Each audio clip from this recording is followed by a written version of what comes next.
All right, Shalom. Want to start by saying, Call Allah, Yahawah Bahasham, Yahawashi, Bahasham, Kakadash.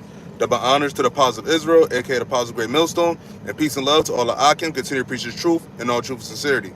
All right, real quick. So, today, roughly, I think I want to say like early to mid morning. I posted something on my Instagram, and actually, motherfucker hit me up. That actually there used to be a fellow laborer, but he basically left the camp. At the truth, in my opinion. But he responded to my story, and basically talking about he's tired of waiting and whatnot. Because I think I posted something about uh, uh I think Russia, because America they want to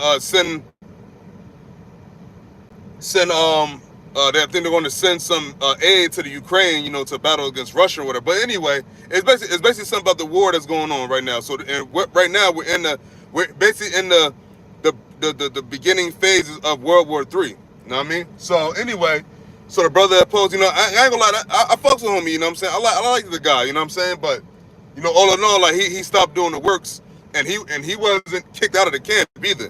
He actually left on his own free will, his own accord. Which is not, it is what it is. That is all through the spirit of Yahawah Bahasham, Yahawashi. But anyway, he made this comment, talking about he was tired of waiting, basically saying that now he don't think that World War III is going to happen in our lifetime. I'm like, all right, cool. So basically, I told other brothers about that also knew the man. And you know what I'm saying? And it's no flock to him. You know what I'm saying? It's just like we talk about in the spirit. We talk about in the spirit and in truth. You know what I'm saying? Remember, the Lord don't care about who likes who fucks with who. Just because you like him or whatever, that shit don't matter. So brothers like, it's like, the brother posted in our group chat, he put Ecclesiastes, the second chapter, which I'm going to read. I'm actually going to go through the whole chapter. But he had posted the 14th verse where it talks about woe to them that lost patience. You know what I'm saying? Because at the end of the day, you got the apostles of Great Millstone, on down to all the men that's preaching Yahawah Bahasham, Yahawashi, sincerity and truth, that might be a little up there in age, still going strong, pushing the truth, and still waiting, because ultimately that's the main key of what? Patience. All right. Matter of fact,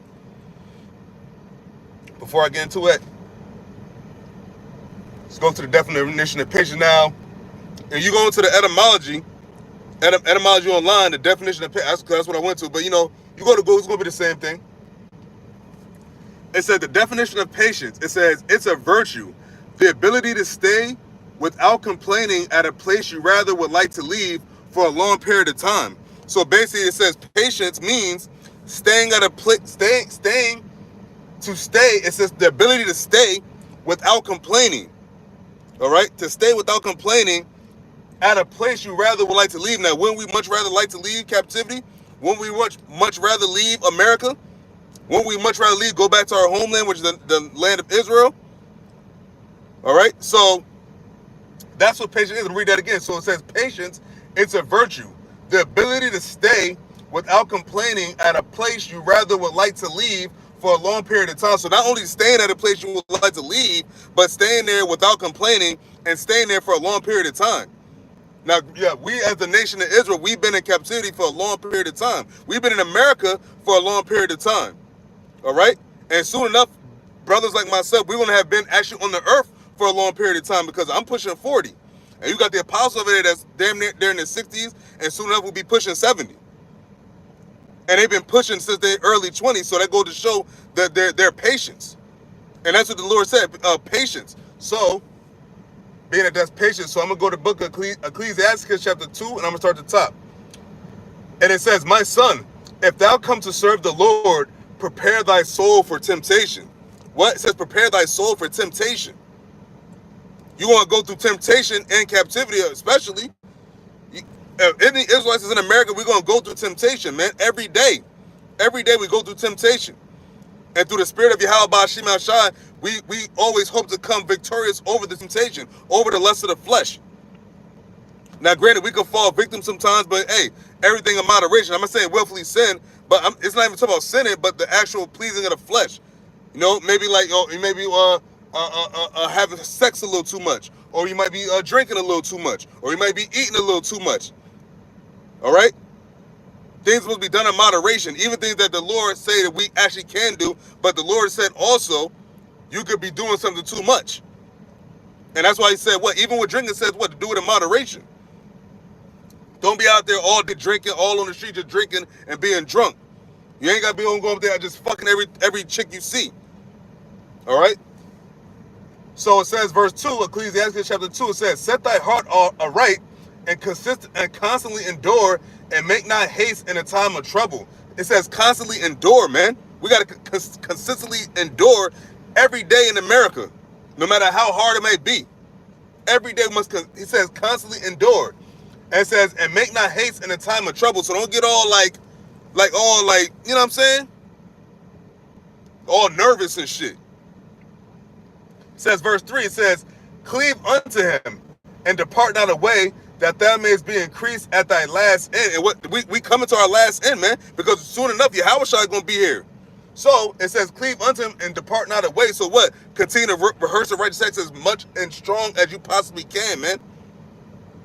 And even deprive yourself of some things, man. You don't have to always do everything that's pleasing to the flesh, man. Because that's why the Lord said, well, prepare thy soul for temptation. And it says, if thou come to serve the Lord. Now, the dude I was talking about, he used to serve the Lord. But for whatever reason, he felt the need that he didn't have to do it no more. And then when he hit me up today, that was this morning, we hit me up today, talking about, he said he's tired of waiting. Actually, and I quote, and I'm tired of waiting. And I've had even niggas in the world say that they're tired of waiting. They talk about, oh, I've been talking about this all the time, I'm tired of waiting for it. Hey, you could be tired of waiting for you, but we must still continue to wait. You think we want to wait? We want this place to be destroyed. But we know through the spirit of Yahawah Bahasham that certain things got to take place. This is Ecclesiastes chapter 2, verse 4, and it says, whatsoever is brought upon thee, take cheerfully, and be patient when thou art changed to a low estate. It says, whatsoever is brought upon thee, take cheerfully. So take cheerfully the oppression. Take cheerfully the vexation. Take cheerfully the infirmities, man. Because what? We're definitely in a low estate right now. So I read that again. Ecclesiastes chapter 2, verse 4. It says, whatsoever. There's nothing. And nothing is exempt. It says, whatsoever is brought upon thee, take cheerfully. And be patient. Here it goes. And be patient when thou art changed to a lower state. Now, aren't we in a lower state right now? The hopeful elect, I hope to be part of elect. I'm in a lower state right now. Because all the things that you could be able to do in this kingdom, to be, I guess, quote unquote, happy in this kingdom, I can't technically do. I don't have a bank account with buku money in it. I don't have a bunch of women. I don't have a bunch of resources, man. But we have what? The spirit of Yahawah Bahasham Yahawashi. We have what? This wisdom and this truth and this knowledge, which is the ultimate riches, which allows us to be more patient. See, these people in the world, they don't have the spirit. They don't have the wisdom. And of course, that's why they're not patient, and which is why they give into temptation. They give into the flesh. And ultimately, they don't have the fear of the Lord. It says, verse 5 of Ecclesiastes chapter 2, it says, for gold is tried in the fire, and acceptable men in the furnace of adversity. What? We're in the furnace of adversity right now. Every day we step out of our cribs. Every time we get out of our bed. Every time we get on the freaking phone. Every time we get on the whatever, the planes. Anytime you go amongst people in the world, it's always what? It says the furnace of adversity. Because that adversity is hot, man. Metaphorically speaking, figuratively speaking. Verse 6, it says, believe in him, which who? Yahawah Bahasham Yahawashi, the one true living God. It says, believe in him, and it's verse 6, it says, believe in him, and he will help thee. Order thy way aright and trust in him. That's it. Trust in him. He's going to order thy way aright. He's going to hold you down. Now, he's not going to give you we're not going to have the fatness of the earth like Esau right now, because this is Esau's kingdom. But he's going to allow us to be a good enough to sustain ourselves day to day. Hey, give us this day our daily bread. Be happy with what? Food and raiment. You got a roof over your head. You able to make some ends meet. You able to make money. You able to have a job so you can what? Defend yourself. Because it said what? Money and wisdom is a defense. Ecclesiastes chapter 2, verse 7, it says, Ye that fear the Lord, and that's what a lot of people in this world do, especially 2/3 of our people. They don't fear Yahawah Bahasham YAHAWASHI. That's why they move the way they do. That's why they think the way they think. It says, ye that fear the Lord, wait for his mercy. Because what? Hey, if you're not fearing the Lord, how are you waiting on him? You say you're tired of waiting, but you don't fear the Lord. Obviously, because this dude, last I remember, he said that he don't even believe in Yahawah no more. All right? It says, and go not aside lest ye fall. It said, go not aside, man. Don't go away from this, man. You stay grounded. Stay on the straight path. Stay in the straight gate. Stay in the path of this truth. And then you'll be good. But if you stray away, hey, something nasty might happen to you, man. Ecclesiastes chapter 2, verse 8, and it says, ye that fear the Lord, believe him, and your reward shall not fail. What's going to be the reward? The kingdom. The Lord said, what is already a kingdom prepared for you. Watch. These prophecies are coming to pass every day. No matter how much people get sick of waiting, but what? The elect, the hopeful elect, the hope to be part of the elect, I'm going to continue to be patient, man, through the spirit and strength of Yahawah Bahasham YAHAWASHI. No, nothing else. Nothing else. What else is going to keep you patient in this fucked up ass kingdom, man? Where we got to see a bunch of wickedness all the day long. See wickedness every day, all day. As soon as we step out of the house. I'm looking at a bunch of heathens right now. Actual heathens. Playing around like everything's all good, all at ease. But what the Lord said, well, be patient and all this. Hey, no matter what, you got to be patient, man, and don't go astray. Because if you go astray, that's when you're going to fall. And that's what happened to a lot of men. They stopped fearing the Lord. They stopped being patient. They were tired of waiting. And then they drifted. They go inside and they go and do their own thing. And then what happens to them? They start talking shit. That's why this is the best thing to do. The best thing to do for you is to stay in this truth, man. But ultimately, it's up if you're the elect or not. Because ultimately, at the end of the day, when all said and done, you have to be part of the elect. That's why we say, well, hopeful elect. Okay, verse 9 of Ecclesiastes chapter 2, it says, ye that fear. See, he said that 3 times in a row, ye that fear. He started off 3 verses in a row, ye that fear the Lord. Ye that fear the Lord, hope for good and for everlasting joy and mercy. And that's going to be in the kingdom. See, we're not going to have that here. But the ones with the truth know that what? We're in slavery right now. The 2/3 and the people that don't fear the Lord and aren't patient, they don't believe we're in slavery right now. They believe that this is how life is supposed to be. And that they have to do whatever they do to survive in this life and then die. But first off, well, we're not seeking to die. We're seeking to live, but you can only live in this truth. No matter if you actually physically pass on or not, the dead in Yahawah shall rise first. But the ones still on the earth, we're waiting to be redeemed on the earth. And then the kingdom of heaven is going to be on earth. On earth as it is in heaven. Yahawah is going to come to the earth with the heavens, man. And I personally want to be a part of that and not destroyed by that, man. Verse 10, it says, look at the generations of old and see, did ever any trust in the Lord and was confounded? It said that any trust in the Lord was confounded. You got the examples in the scriptures. All the men that trusted in the Lord, they were never confounded. Simple. The Lord said simple, trust in me, be not confounded. What did David say? Say what? If the Lord be for you, who could be against him? And so did ever any trust in the Lord and was confounded? Or did any abide in his fear? They go to that fear again. Did any abide in his fear and was forsaken? Or whom did he ever despise that called upon him? So why we despise somebody that calls upon him? Because that means what? They're trusting in him. They're fearing him. Referencing their names. Yahawah Bahasham YAHAWASHI. And knowing what is pleasurable to him and know what's not pleasurable to him and know what to do and what to not do. That's all we could do in this flesh. We're not going to be perfect. Only one perfect person was, and that was Yahawah, and he's already in his glory. We're ready to be resurrected when he comes back. And Lord willing, our sins is purged by his blood. This is Ecclesiastes chapter 2, verse 11. It says, for the Lord is full of compassion and mercy, long-suffering, and very pitiful. And when we go into the word pitiful, it means merciful, compassionate. That's what it means. Pitiful means merciful. Very pitiful. It said, and forgiveth sins and saveth in a time of affliction. So what? We're in a time of affliction. But in the midst of this affliction, what? We're delivered out of it all the day.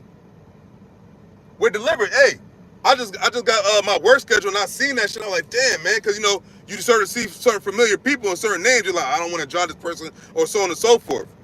But you have to what? Take it cheerfully, man.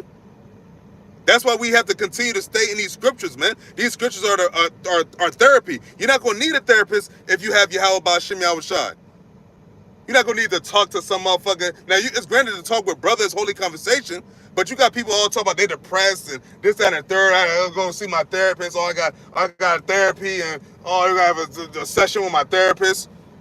Another fucking nutbag that don't fear Yahawah Bahasham YAHAWASHI is not waiting on this place to be destroyed. Yeah, he has your best. He's there for a check. He or she is there for a check.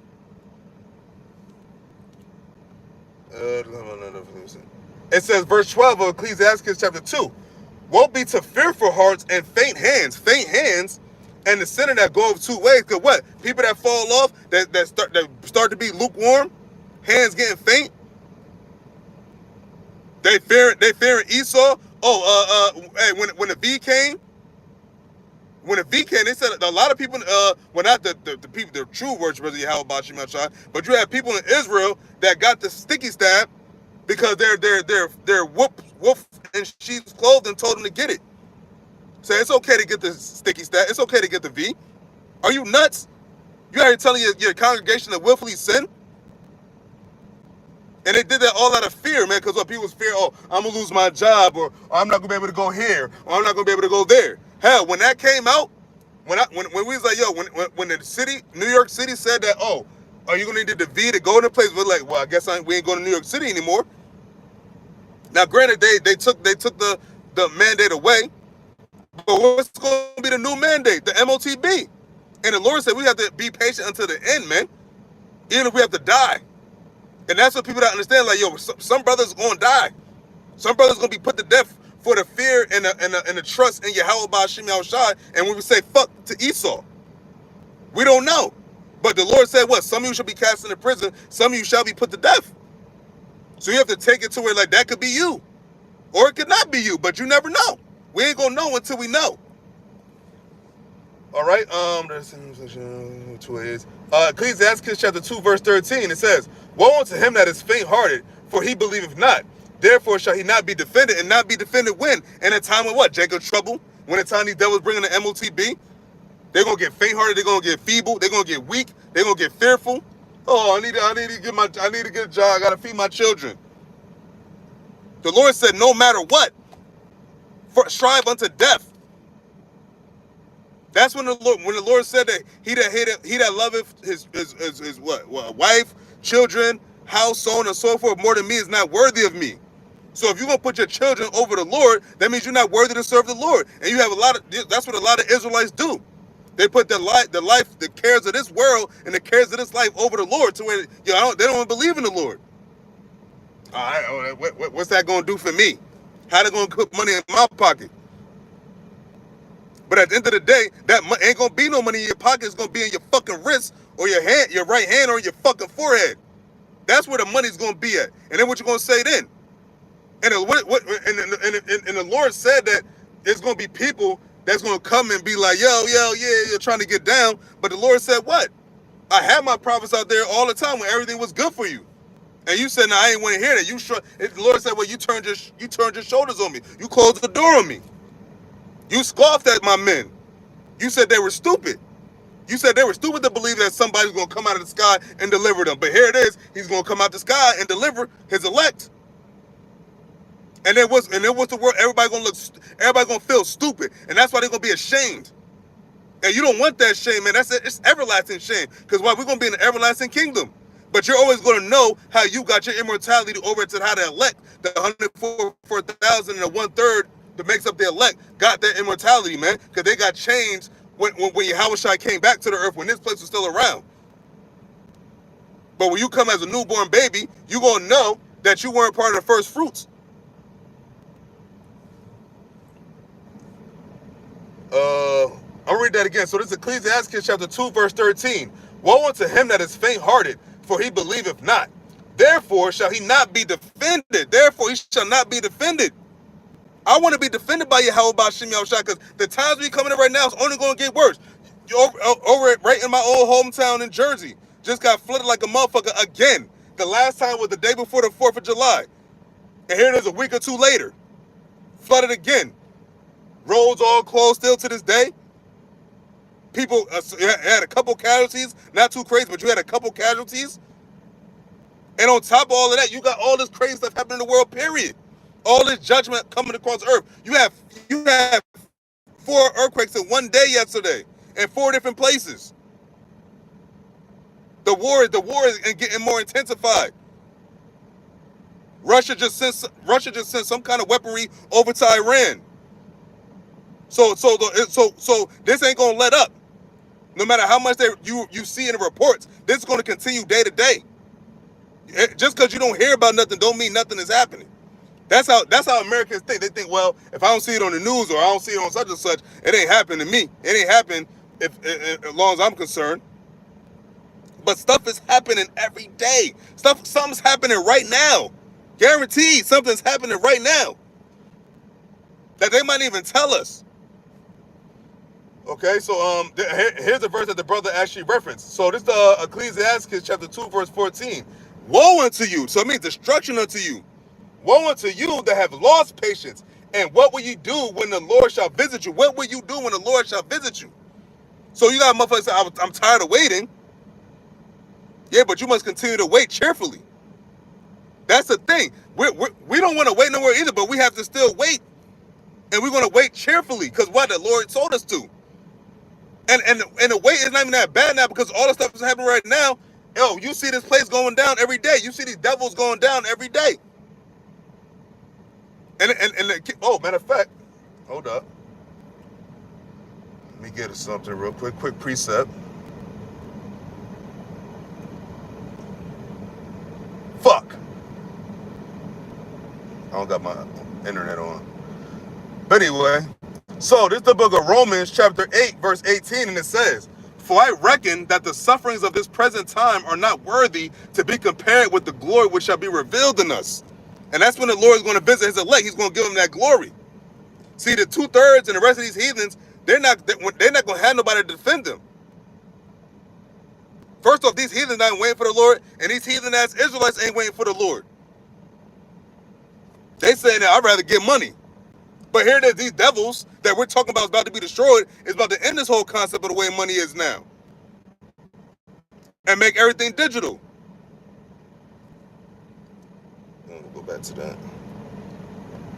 So this is a book of Ecclesiastes chapter 2, verse 14. It says, woe unto you that have lost patience, and what will ye do when the Lord shall visit you? And the Lord is about to visit you. The Lord is about to visit the earth which he have made. Call Lord Yahawah Bahasham YAHAWASHI. For his word is faithful and true. He's visiting them now. Right now, well, I bet my bottom dollar. What I got on me? Speaking of low estate, what I got? $2. I bet $2. There's $2 in my pocket. Double it, triple it, all that some judgment is happening right now. On the Israelite, on the heathen, Edomite, anybody, man, anything, man. It's judgment happening, man. The Lord said his judgment going forth every day. Oops. Okay, so this is Ecclesiastes chapter 2, verse 15. It says, they that fear the Lord will not disobey his word, and they that love him will keep his ways. And that's what we're trying to do to the best of our ability, is obey him and keep his ways, keep his word. Keep his ways, excuse me. That's all we could do. That's all we could do, man. And if we continue to do that to the best of our ability, the standard that he's giving each man, whichever measure of faith, we're supposed to rock with that, man. And the Lord will provide. The Lord said, who trusted in him was confounded. You have to continue. We have to keep that in mind. That's what the Lord said with these scriptures are the comforter. We have to continue to understand, like what the Lord said, that who trusted in him was confounded. What he said? He said, in verse 10, he said, did any trust in the Lord and was confounded? Or did any abide in his fear and was forsaken? So if you really fear the Lord and you trust in the Lord, you shall not be forsaken. The Lord said it, and the Lord said he cannot lie. This is Ecclesiastes chapter 2, verse 16. It says, they that fear the Lord will seek that which is well pleasing unto him, and they that love him shall be filled with the law. And that's going to ultimately happen what? In the kingdom, man. We're going to be filled with the law in our inward parts. But in the meantime, we're trying our best to do what is pleasing to the Heavenly Father, Yahawah Bahasham, Yahawashi, the Father and the Son. And we have to do it, and we do what's pleasing to the Father through what? Through the Son, who's who? Yahawashi, who the world ignorantly called Jesus Christ. But his true name is Yahawashi, and that's the names, Yahawah Bahasham, Yahawashi, that's going to give you that truth, that's going to give you that wisdom, and that's going to give you that faith, and it's going to give you that boost you need in your day-to-day, and the one that's going to defend you in the time of trouble. And the time of trouble is on the way. But also what? The time of deliverance is also on the way. It says, this is verse 17 of Ecclesiastes chapter 2. It says, they that fear the Lord will prepare their hearts and humble their souls. These people ain't humble in this world. What did Nipsey Hussle say, who's passed on? He said, what? Hard times never humble me. But it says, they that fear the Lord will prepare their hearts and humble their souls in his sight. And what? We're in his sight. What did the Lord say? His eyes are upon all the inhabitants of the earth. So you think there's something that the Lord didn't see that you're doing or thinking? That's why he said you got what? Pray for that faith, man. Pray for that Lord's Prayer. Pray for that faith. Pray for that mercy, man. Pray for that discernment. Pray for everything that's pleasing unto the Lord, for the Lord to give it to you. You should ask what's pleasing unto him, and then ask for that so you can please him. Just like you have a woman going to ask you what's pleasing unto her man so she could do it to please him, right? And doesn't the Lord look at Israel? Doesn't the Lord equate to the nation of Israel as like unto a woman? All right, and it's the last verse. So this is Ecclesiastes chapter 2, verse 18, and it says, saying we will fall into the hands of the Lord and not into the hands of men. For as his majesty is, so is his mercy. So is his mercy. So as his majesty is, so is his mercy. So even though the Lord got a strong wrath, but he has strong mercy. Period. The Lord, it says he's long suffering, but long suffering for who? Who is he going to defend? The ones that are trying to do the best they can to please him. Yahawah Bahasham, Yahawashi. We're already in this foul flesh, so we can't be perfect. But what? We have to seek the ways to please him so we can please him, as a woman would do for her husband, or as a child would do for their parent. Simple. And what's pleasing unto the Lord is in the scriptures. And if you need any kind of breakdown, any kind of understanding, hey, the Lord has his prophets on the so-called YouTube, on the internet. So good looks for that, Esau, because we know you're going to take the internet away soon. But while it's still here, man, get it while it's good. Get it while it's hot. Because as soon as the Lord has these devils take the men off, the prophets off of the streets and off of the internet, that means the judgment is going fully out. And it's going to get real, real bad. Way worse than it is now. And it's pretty bad now, but it's going to get way, way more worse, man. Way more worse. To where people going to think like, yo, man, what the fuck is up? People going to be committing suicide. So, yeah. Continue to be patient, man. Patience is a virtue, man. We have to continue to wait. We must wait. Hey, Yahawashi is waiting. And he's been waiting since what? You know what I'm saying? The very beginning. He knows he was Adam. He knows he was Solomon, man. He's waiting to show the glory to the world, to the earth. And to what? Uplift his brethren, uplift his people. To redeem his people out of this bondage one more time, the once and final time. Because after this, that's why the Lord said, rejoice and be glad, O daughter of Edom, man. Because after this, man, you ain't gonna have none of you heathens. You're not gonna have no rulership over the nation of Israel anymore. Ain't gonna be no more your businesses in the ghetto. Ain't gonna be no more they black, the minority, black people, Hispanic, all this. There ain't gonna be no more of that. Ain't gonna be no more ICE. Ain't gonna be no more immigrants. Ain't gonna be no more deport them. Ain't gonna be no more catch them at the border. Ain't gonna be no more birthright citizenship. We the sons of God. The whole earth is gonna be ours under who? Yahawashi. And that's what we're waiting for. That's where we're, and it's going to be well worth the wait. And that's it. So we just gotta wait. So with that, Lord willing, this is edifying. I'm gonna give all praises to Yahawah Bahasham, Yahawashi, Bahasham Kadash. Double honors to the positive Israel, aka the positive great millstone, and peace and love to all the Akim. Continue to preach the truth and all truth and sincerity. Shalom.